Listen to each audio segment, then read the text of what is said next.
Hello, good afternoon. Kung meron po kayong mga katabi sa inyong kinauupuan ngayon, batiin nyo ng Happy Sunday, Glorious Sunday. So before we start, gusto ko lang i-shout out yung ating mga ilang viewers na talagang very faithful. Si Christopher Pasage, Winalyn Gonzalez, RJ Emphasis, Precious Briones, Marian Duque, Zoe Floresta, Geraldine Floresta, Roseville Feldman, Jeneline Canilas, and Loida Baldo. Okay po? So, I'm so excited dahil dito po sa ating Unshakeable Life na series, nasa pangatlong Sunday na po tayo. And my topic today is about the cost of obedience. So, let us pray. Panginoon, I pray na hindi po kami manatiling mga baby Christian, kundi lumago po kami, mag-grow po kami sa salita mo, mag-grow po kami sa iyong word, by applying your word that we are hearing, para makita po namin ang pag-level up ng aming mga buhay Kristiyano. Ayaw po namin manatiling mga babe Christians sa iyong harapan, dahil ang mga baby Christians, marami pong mga mess na nagagawa. And I believe, lahat po kami, nag-start po kami sa pagiging baby. But as we grow in your word, ay nagiging kagamit-gamit na po kami sa iyong kaharian. Salamat po, O Diyos, na itong salita mo ay mag-sink in talaga sa puso ng bawat manonood o nanonood, at para po mai-apply namin ito sa obedience. Meron po talagang cost yung pagsunod po natin sa Panginoong Jesus.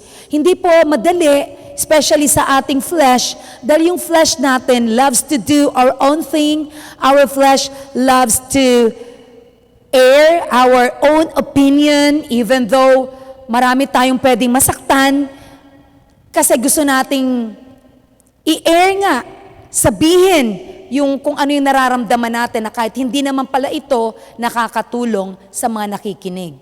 In Hebrews chapter 5 verse 5, that's why Christ did not honor himself by assuming he could become high priest. No, he was chosen by God, who said to him, "You are my son, today I have become your father." Hebrews 5:6, and in another passage, God said to him, "You are a priest forever in the order of Melchizedek." In verse 7, ng Hebrews chapter 5, while Jesus was here on earth, he offered prayers and pleadings with a loud cry and tears to the one who could rescue him from death. Pinapakita po ng ating binasa na passage na, alam niyo po, walang ginawa ang Panginoong Jesus no, na para bigyan ng honor ang kanyang sarili. Hindi po. I don't know about you, pero sa buhay ko po, I see to it na yung buhay Kristiyano ko may result. Kaya from time to time, from year to year, tinitignan ko talaga if I'm growing in the Lord, if I'm growing in the Word of God. That's why I see to it na talagang I apply the Word of God sa aking buhay, kasi I want to see results in my life. Ayoko manatili pong Kristiyanong baby or baby Christian for a long, long period of time. Although by the grace of God, I'm maturing in the Lord and I see results in my life. I see changes in my life, and I hope and I pray na kayo rin pong nanunood, na isituit nyo po sa inyong mga sarili.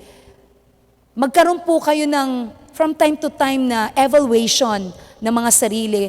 Titignan ba kung nag-grow ba in every area of your life? Kasi there are areas of your life na talagang fully developed na, fully mature, pero may mga areas pa sa buhay na it needs deliverance, it needs change pa, it needs na mag-level up pa. Kaya eto po yung ating pinaka-pattern, ang Panginoong Jesus, na hindi po siya basta-basta naging high priest. Paano po siya naging high priest? Because he was chosen by God. Bakit po siya pinili ng Diyos to be the high priest? Because sabi po dito, pinili siya ng Diyos Ama to be the high priest because of what? Yung he suffered. because of his reverence to God. Di ba sa verse 7, sinabi po dito na Jesus was here on earth, he offered prayers and pleadings with a loud cry and tears to the one who could rescue him from death. Kasi he knows, alam ng Panginoong Jesus na talagang mamamatay siya, he will be crucified on the cross of Calvary, at yung kamatayan sa krus hindi po madali. That's why in the Garden of Gethsemane, di ba sinabi niya doon na, my God, no? Kung maaari lang, pwede po bang alisin mo itong cup of suffering sa akin? Pero, nevertheless, not my will, but yours be done. Pero alam niyo po, itong mga cryings ng Panginoon, itong mga pleadings, pakiusap ng Panginoon, sabi po dito sa verse 7, and God heard his prayers because of his deep reverence for God. Alam niyo po, kahit alam niya yung suffering na mararanasan niya, and he really experienced following the will of God.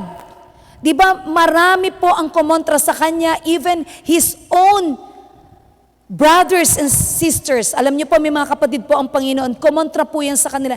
Even Lord, even yung mga kababayan ng Panginoon, kinontra po siya. Alam niyo po, he suffered in the flesh. But by following the will of God, he obeyed God even sa kamatayan sa krus ng Kalbaryo.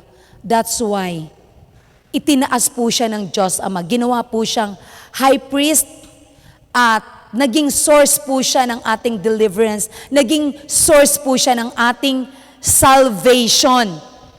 Sabi po dito, Jesus is the source of deliverance for all believers who obey Him.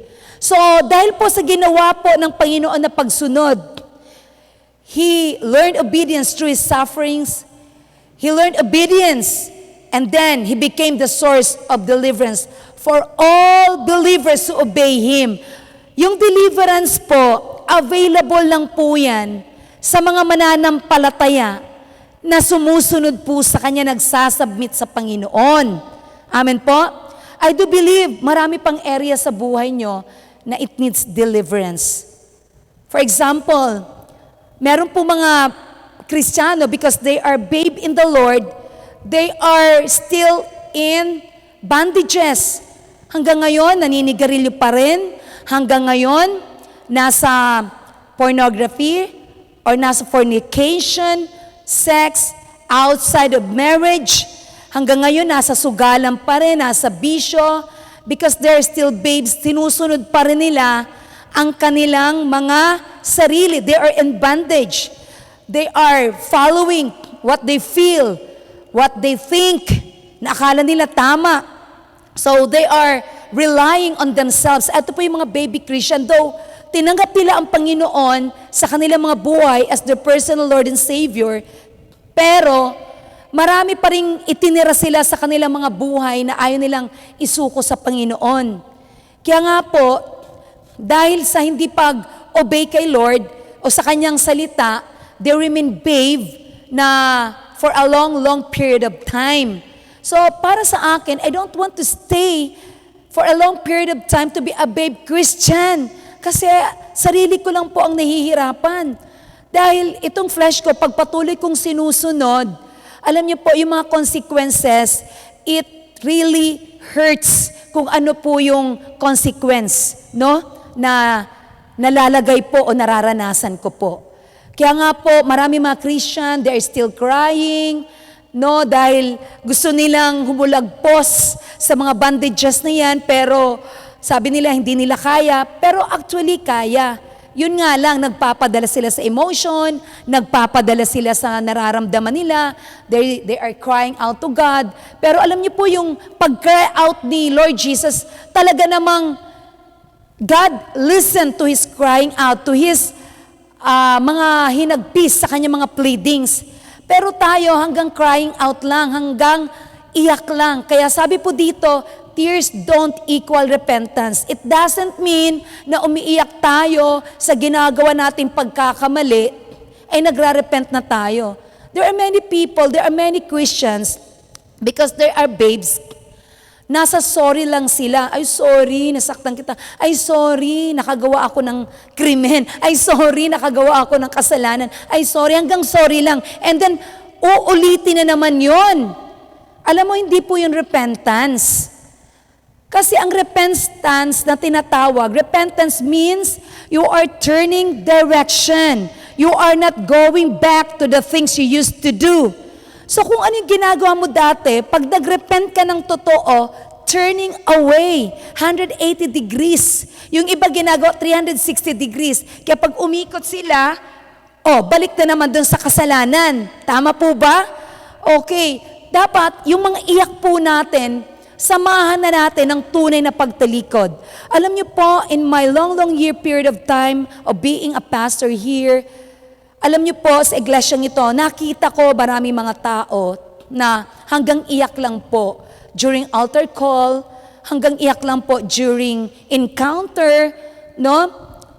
Umiiyak lang sila pero after encounter, after umiiyak sila, babalik naman po sila sa kanilang old ways. So, hindi po yung totoong repentance. At nakita ko rin na as a pastor for a long period of time here, nakita ko rin po na yung madaling lumago, yung nagiging matatag yung buhay nila, nagiging unshakable yung buhay nila, yung mga Kristiyanong masunurin, yung mga Kristiyanong sinusunod yung salita ng Diyos kahit hindi nila naiintindihan, kahit nahihirapan yung flesh nila, kahit wala sila sa kanilang comfort zone, talagang nahihirapan, their flesh is crying out, pero sinusunod pa rin nilang kalooban ng Lord.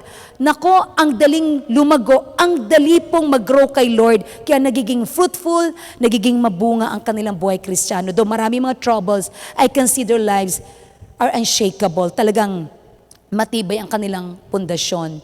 Kaya nga po, hindi ito makukuha sa mga iyak-iyak lang. Yung ano po natin, pag-grow, hindi po ito may makukuha sa mga luha. Kailangan yung luha, back-upan po ng pagbabago ng pag-iisip, direction, perception sa ating mga buhay. Kasi nag-uumpisa pala ito sa pagbabago ng direksyon ng ating iniisip, yung outward po na changes na mangyayari. So here, we are not going back because we are moving forward. We are moving forward to do the will of God. Amen. To do the word of God. In Hebrews chapter 5 verse 8, even though Jesus was God's Son, He learned obedience from the things He suffered. Kahit anak siya ng Diyos, diba, pag sinabi mong anak, yung iba kasi pag anak, very po sila very demanding, very stubborn, tsaka pag sinabi mong anak, ay anak naman ako, paborito ako ng aking tatay, ng aking nanay. Pero si Jesus, hindi po niya ginamit yung mga ganong bagay.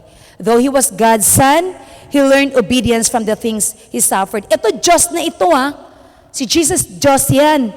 Pero natuto pa rin po siya ng obedience, ng pagsunod sa pamamagitan po ng mga kahirapang naranasan niya dito po sa mundo. Marami po siyang tiniis ng mga bagay po dito sa mundo. Like, yung iba natutulog na magdamag, yung mga disciples niya, magdamag natutulog. Pero alam niyo po, magdamag, nagpipray siya sa Diyos Ama. O diba, may mga Kristiyano ngayon because they want to grow in the Lord. Yung iba patulog-tulog.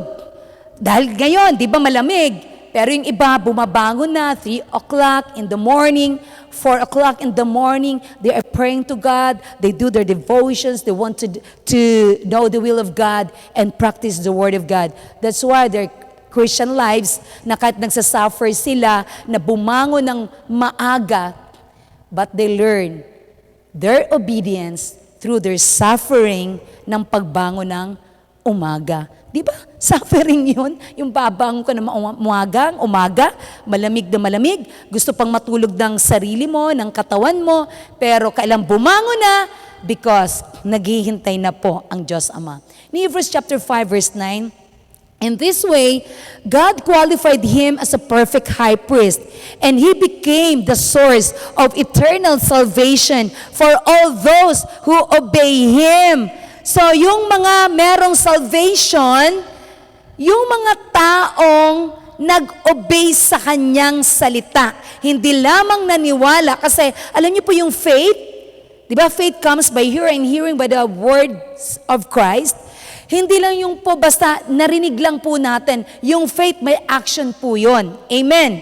Okay, so, alam niyo po, dahil po sa pagsunod ng Panginoon, natutunan niyang sumunod through sufferings, natutunan niya pong sumunod o mag-obey sa Diyos Ama, God qualified him as a perfect high priest. Bilang high priest natin, he became the source of eternal salvation. Saan tayo masisave? From eternal damnation sa hell at sa judgment ng sin natin. As we believe in God, as we believe on what Jesus has done on the cross of Calvary, as we obeyed Him, we received salvation. Amen. In Hebrews chapter 5 verse 10, and God designated him to be a high priest in the order of Melchizedek. There is much more we would like to say about this, but it is difficult to explain, especially since you are spiritually dull and don't seem to listen. You have been believers so long now that you ought to be teaching others. Ulitin ko po, in Hebrews 5:12, you have been believers so long now that you ought to be teaching others. Sabi po dito ni Pablo, parang, di ba, matagal ng Kristiyano, pero napakahirap i-explain yung mga bagay-bagay na mga spiritual na mga bagay dun sa mga matatagal ng Kristiyano, pero hindi masunurin kasi hanggang ngayon, babe pa rin sila. Kaya sabi niya, parang pinapurol yung inyong mga kaisipan, para bang hindi kayo natututo, hindi kayo nakikinig. Do you experience that? Naka-experience ba kayo ng mga kasamahan, na mga kasamahan nyo sa church o kasamahan nyo sa bahay na alam nyo believer ng Panginoon, matagal ng bahay paulit-ulit, matagal na silang Kristiyano, pero parang wala silang natututunan sa kanilang mga nangyayaring mga kahirapan, mga pain, mga troubles in life, mga sufferings, parang wala silang natututunan. Why? Because they are babe Christians. They have been believers for so long na right now, they ought to teach others. Kailangan mga ano na sila ngayon, mga leaders na, mga teachers na, may ginagawa na, no, sa church, or may ginagawa na kumbaga, nagagamit na po sa kaharian ng Panginoon, pero ngayon, hindi pa rin magamit, pabigat pa rin sa iglesia, pabigat pa rin sa grupo. Why? Matagal ng Kristiyano, because they don't obey God, they remain baby Christian for a long time.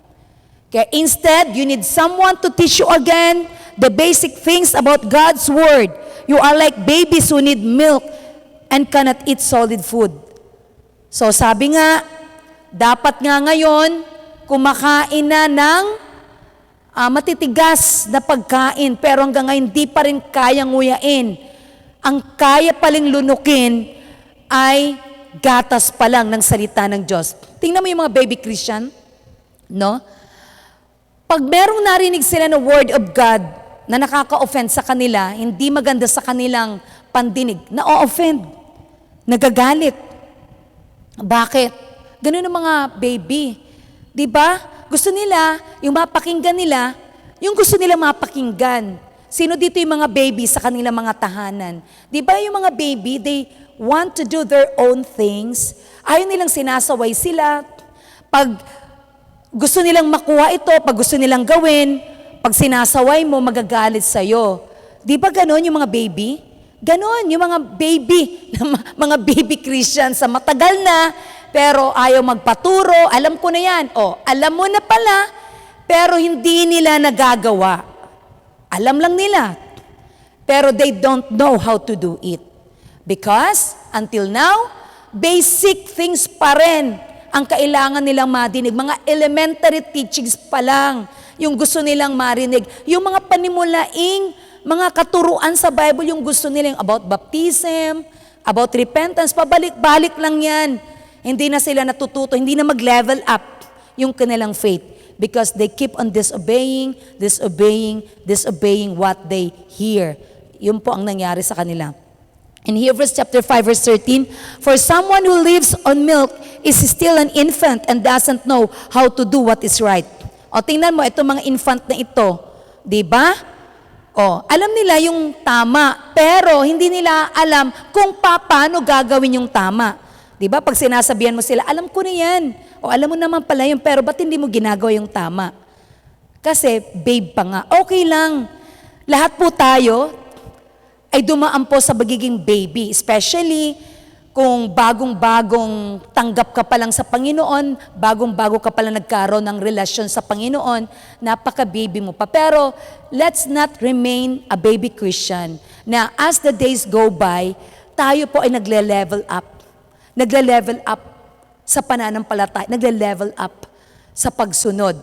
So, pag ganun po ang nangyari sa ating buhay, hindi po tayo magre-remain, mananatiling mga baby, mananatiling pakainin, padedehin, alagain. Time will come as we grow older in the Lord, in the knowledge of the Lord, at ina-apply natin ito, yung mga knowledge na natututunan natin from the Word of God, from devotion, from our pastors, from other preachers, from our mentors, from other people, mga Kristiyano.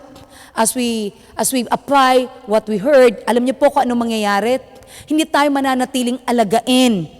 Darating ang panahon na tayo naman na mag-aalaga ng mga bagong mananampalataya sa Panginoon. So yun po ang goal ng Panginoon sa ating buhay. Hindi po tayo manatiling bansot sa pagiging Kristiyano. Gusto niya mag-level up tayo. Gusto niya mag-grow tayo. Bakit? Para magamit tayo sa kanyang kaharian. Kasi yung mga baby, hindi yan pwede magamit dahil laging nagkakalat yan. They are just making mess. Di po ba? Ako, nung bata-bata pa sa Panginoon, ang dami ko talagang mess pagkakalat na nagawa. Pero praise the Lord na right now, by the grace of God, so nakakatulong na po tayo sa maraming mga mananampalataya na natutulungan natin na mag-grow din sa Panginoon. Glory to God. In Hebrews chapter 5 verse 14, solid food is for those who are mature, who through training have the skill to recognize the difference between right and wrong. O di ba yung mga mature Christian, by practicing what they hear, ano po nangyayari sa kanila? Dahil po nagpapatrain sila, nagkakaroon po sila ng skill, no? In other areas, on every area na kailangan na i-develop sa kanila. So, nare-recognize tuloy nila yung mali at yung tama. Kaya nagiging expert po sila, nagiging discerning sila sa pagpili po sa tama. At yun po ang gagawin nila. Ay, yung mga baby Christian, wala pong discernment yan. No? Ano ba to? Akala nila tama pa, akala nila, pero mali na pala. Okay. Pero yung mga mature Christian, na-train na po sila, and they have that skill, kaya na-recognize nila yung dapat na piliing tama. Hindi lang malaman yung tama o mali, kundi pipiliin po nila yung tama. Kasi alam niyo po, yung mga baby Christian, talaga nagtatampo yan sa Diyos. Marami mga question yan. Lagi, Lord, bakit hindi mo in-answer yung prayer ko? Ang tagal ko nang pinagpipray. Tapos, Lord, bakit kinuha mo yung tatay ko? Bakit kinuha mo yung nanay ko? Bakit kinuha mo yung anak ko? Nagsiserve naman ako sa'yo. Nagtatampo sa Panginoon. Yung iba umaalis na sa church. Tumatalikod na sa pananampalataya. Dahil meron silang mga gustong mangyari na hindi natupad. Meron silang mga kahilingan sa Panginoon na hindi natupad. Yun po ang mga babe Christian. No? Na pag hindi napagbigyan, talagang nagmamaktol, talagang, nagtatampo. Pero yung mga mature Christian, kahit hindi po mangyari yung gusto nila mangyari, or kahit alam nilang kalooban niya ng Diyos, hindi pa rin nangyayari, they're still waiting. Yun ang mga mature Christian. They really don't get angry if their ways do not get way, kasi they trust God, that God will answer that prayer in His perfect time. Hindi po sila nagmamadali. Yung mga mature Christian, naghihintay po yan, nagtsatsaga. Mga baby Christian, walang tsaga po yan. Amen? In Hebrews chapter 6 verse 1, so let us stop going over the basic teachings about Christ again and again. Let us go on instead and become mature in our understanding. So ang goal talaga gusto talaga ng Panginoon na tayo po ay lubago sa ating understanding sa Panginoon, tayo po ay mag-level up ang ating pananampalataya because this pleases the Lord. So wag na po tayong pabalik-balik, hindi na tayo natututo. Hindi na tayo natuto talaga sa mga mali nating ginagawa. Anong tawag po doon? Kayo po ang may sabi niyan, hindi ako. Amen? So yung mga mature Christian po, no matter what happened, kahit mawalan po sila ng mga provision, kahit mawalan po sila ng mga supply, they will continue in the Lord kasi they put their trust in the Lord. Ito po yung kanilang verse na pinanghahawakan, yung mga mature Christians. Philippians chapter 4 verse 19, "And my God shall supply all your need according to His riches in glory by Christ Jesus." Kaya mga mature Christian, kahit wala po yung mga pera, no, by faith in Jesus' name, they will go forward. And as they go forward, go step in their faith in the Lord, nagkakaroon na ng provision. Bakit? Kasi sumusunod sila kung ano po yung pinapagawa sa kanila ng Diyos. Kaya pag may project na pinagawa sa ang Diyos, don't worry, huwag kang matakot. Just go and do the will of God because in obedience, there is provision. Amen. Say amen. Doon po sa inyong mga comment section. So ano pa? Pag-aaralan po natin yung difference between baby Christians and mature Christians. Are you ready? Okay. Since you're ready, eto po yung difference ng baby Christian tsaka mature believers. Number 1, difference. Baby Christians are led by the feelings. Yung pong mga baby Christian, saan po sila nagde-decision, ano pong sinusunod nila sa mga decision nila, kung ano yung nararamdaman nila. Diba? Kung ano yung nakikita nila, kung ano nangyayari sa palibot nila, yun po ang kanilang sinusunod. But mature believers are led by the Spirit of God. Ito yung maganda sa mga mature Christians. Hindi nila sinusunod kung ano yung nakikita, hindi nila sinusunod yung kanilang nararamdaman kahit they are in pain, hindi nila sinusunod yon. Ang sinusunod nila ay kung ano yung leading ng banal na Espiritu. Yun po. Mapapaigi yung kalagayan ng pagsunod kung anong leading ng banal na Espiritu. Kasi pag tayo po ay led by emotions, led by feelings, ikapapahamak po natin yan. Di ba yung mga baby Christian, pabugso-bugso ng decision, hindi pinag-iisipan. Amen? So number 2, ano pang difference? Baby Christians will cry when they don't get their way. They will cry. Iiyak sila. Mga bata talaga, hindi sinagot yung prayer ko. Diba? Kahit yung sa mga anak nyo na may mga baby kayo, diba? Pag hindi nasunod yung gusto nila, talagang iiyakan kayo ng iiyakan yan para makuha lang yung gusto nila. Diba? Pero, but mature believers stand firm and trust God even if they don't get their way. Yung mga mature Christians, na kahit hindi nakukuha or hindi nakukuha yung gusto nilang mangyari, they still stand firm sa kanilang faith, they stand firm sa kanilang pag-obey, and they trust God. Because they know that their God ay pwedeng pagkatiwalaan. Because their God is a God whose promises are true. Amen. And number 3 difference, diba ano po yung una? Yung mga baby Christian, no, yung difference, baby Christians are led by the feelings, but mature Christians are led by the Spirit of God. Yung pangalawa, baby Christians will cry when they don't get their way, but mature believers stand firm and trust God even if they don't get their way. And number 3, baby Christians are irrational, but mature believers are rational. Yung mga baby Christians, alam niyo po, parang padalos-dalos po yan ng mga bagay na mga desisyon na ginagawa na hindi pinag-iisipan. Basta kung ano yung maisipan nila, yun ang gagawin po nila. Pero yung mga mga mature believers, they are rational. Talagang pinag-iisipan nila ng mabuti. Ito pag gagawin ko, ano magiging consequence? Ito pag in-stop ko to, so ano mangyayari? Talagang pinag-iisipan po yan ng mabuti. So they can carry themselves, yung mga mature believers. Kaya nga para sa mga mature believers, kahit anong mangyari, ito po yung verse nila, John 14:1, do not let your hearts be troubled.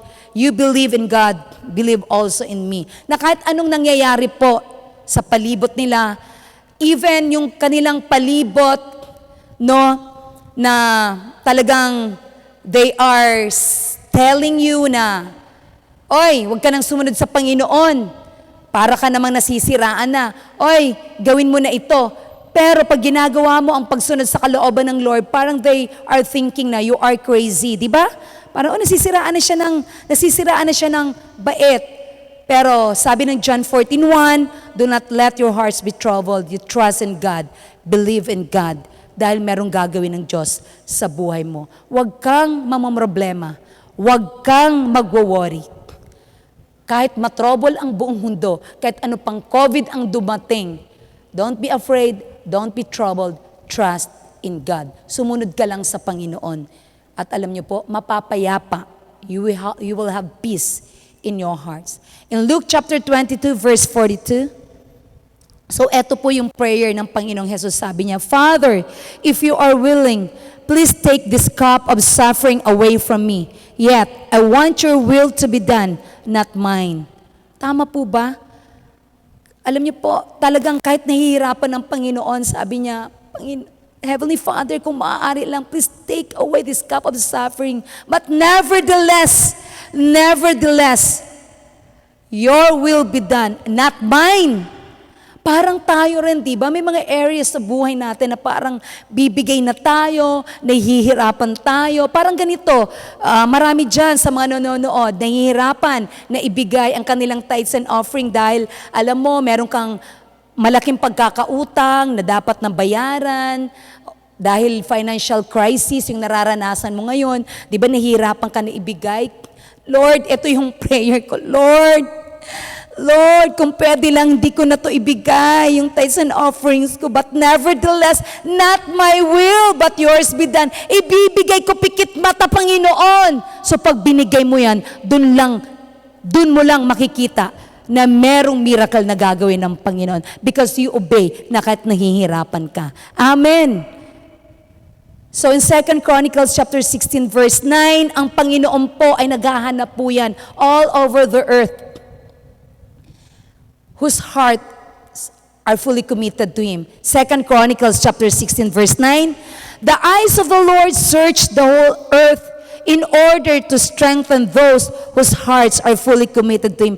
Naghahanap ang Panginoon ng mga taong kung saan ini-strengthen niya dahil they are fully committed to Him, to God. Alam niyo po, yung mga fully committed sa Lord, yun po ang mga taong fully obedient kay Lord. Because you cannot commit to God if you are not obedient. Nagagawa lang ng isang tao na mag-commit sa Diyos kung siya po ay nag-o-obey sa Panginoon. So therefore, obedience is equal to commitment. Na kahit anong mangyari, kahit nahihirapan ka, alam niyo po, pag obedient ka, committed ka, kahit bagyo yan, nandyan ka, maaasahan ka. Amen! Hallelujah! I can feel the Spirit of the living God here. Sabi pa dito, what a fool you have been, from now on, you will be at war. O diba, yung mga disobedient, nagiging mangmang. Bakit? Their lives will be in trouble. Always and always. Kaya nga, sa pagiging baby Christian, marami po tayong nararanasang suffering, hindi pa rin tayo natututo. So ano pong tawag dyan ulit? Kayo po ang nagsabi dyan. Okay, sabi po dito, as for me and my house, we will obey the Lord. Diba sabi ni Joshua nung pinapili po siya, pinapili ni Joshua yung Israel kasi niligtas na nga ng Diyos ang Israel from Egypt, di ba dinala ni Moses, no, from Egypt, iniligtas ni Moses, diligtas ng Diyos through Moses. Alam niyo po, nung si Joshua na po ang naging next leader po ng Israel, eto po, nung bago po siya mamatay, sabi niya, "But as for me and my house, we will serve the Lord." We cannot serve the Lord if we are not obedient. Kaya ako, I declare na as for me and my house, we will obey the Lord.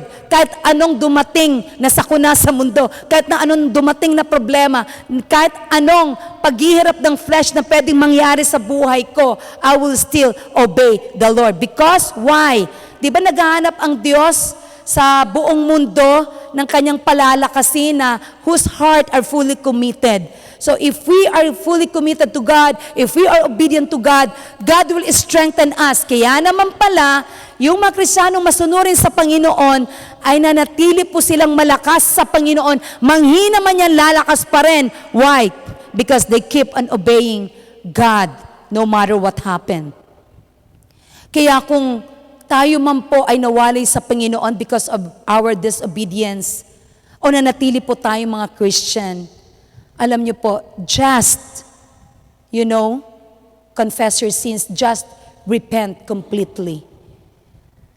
Right now, if you don't have any relationship with the Lord, ang sabi po sa Romans chapter 10 verse 9, if you declare with your mouth, Jesus is Lord, and believe in your heart that God raised Him from the dead, you will be saved. Okay, para sa mga hindi mananampalataya na kausap ko ngayon, naging disobedient ka, naging rebellious ka in your own ways, naging rebelde ka po, you still have a chance. Bakit nanonood ka ngayon? Chance mo yan from the Lord. Binibigyan ka ngayon ng pagkakataon ng Diyos habang buhay ka. Repent from your sins. Confess with your mouth that Jesus is Lord, and believe in your heart that God raised Him from the dead, and you will be saved. At para naman doon sa mga Kristiyano na until now, you're still a baby Christian for a long period of time, today is the right time. Rise up!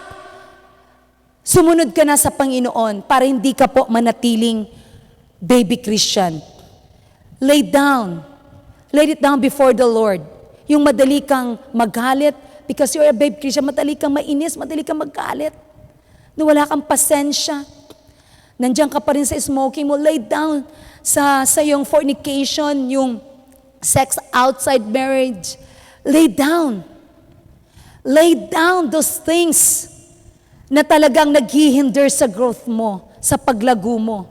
Lay down your smoking, your drinking. Lay down your jealousy. Lay down your hatred. Lay down your unforgiveness, your bitterness. Lay down before the foot of Jesus Christ. Lay down before the cross of Jesus Christ. I-lay down mo yan. Dahil sa pagsunod kay Lord may cost. Meron kang iiwanan. Meron kang i-lay down. And then, mag-move forward ka. Amen? Ephesians chapter 6 verse 17. Take the helmet of salvation and the sword of the Spirit, which is the Word of God. Alam niyo po, if we use the Word of God in our lives, sinusunod natin yan, pinapractice natin yan, and we train ourselves in the Word of God. Alam niyo po, that is our weapon against the enemy. The sword of the Spirit, which is the Word of God. In every situation na meron ka, o meron kang mga struggle sa buhay mo, look for the Word of God na angkop doon, na fitted sa situation mo. And then use the sword of the Spirit, the Word of God. Use to your situation the Word of God para makita mo ang changes sa buhay mo. Huwag ka pong padadaig sa nararamdaman mo, nararanasan mo. So if you want to grow in the Lord, if we want to be a vessel in the kingdom of God, kasi ang nagagamit lang talaga ng Panginoon na vessel sa kanyang kaharian is yung mga mature Christian na they know how to handle the Word of God properly. They know how to discern between good and bad. Kaya mga minamahal kong kapatid, if you are a Christian na matagal na pero wala pa talagang paglago, marami pa talagang mga dapat baguhin, I will pray for you. But before that, yung sa mga wala pang kaugnayan na tunay sa Diyos, na alam nila yung standing nila sa Panginoon, hindi nila alam kung anak ba sila o hindi, kung mamatay sila, langit ba or hell. Ito na po yung pagkakataon ninyo. Sumunod po kayo sa panalangin ito. Heavenly Father, I agree that I am a sinner. I agree that I am a rebellious person before you. I keep on rebelling against your word. Father, forgive me. Cleanse me by the blood of Jesus. I believe on what Jesus has done on the cross of Calvary, and I apply it on my life. I receive Jesus Christ as my Lord and Savior. Come into my heart and be my King, be my Savior. Write my name on the Lamb's Book of Life. Father, this is I pray in Jesus' name. Amen. Para naman doon sa mga baby Christian na marami pa pong iso-surrender ka, Lord, you need deliverance. This afternoon, I'll pray for you. Okay, please bow down wherever you are right now. Father God, in the mighty name of Jesus, sino man yung Panginoon nanonood ngayon na marami pang mga areas sa kanilang mga buhay na kailangan ng kalayaan, na kailangan ng deliverance. Father God, deliver them, Lord God, from the bondage of smoking, drinking, sa sugalan in Jesus' name, fornication, yung pornography in the mighty name of Jesus, whatever strongholds they have right now or bandages, in Jesus' name, be broken right now. Yung mga anger, in Jesus' name, hatred, unforgiveness, bitterness, in Jesus' name, be broken right now and be set free by the blood of Jesus.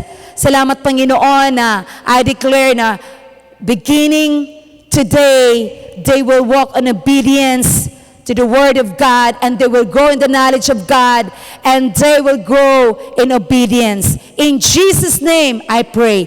Amen.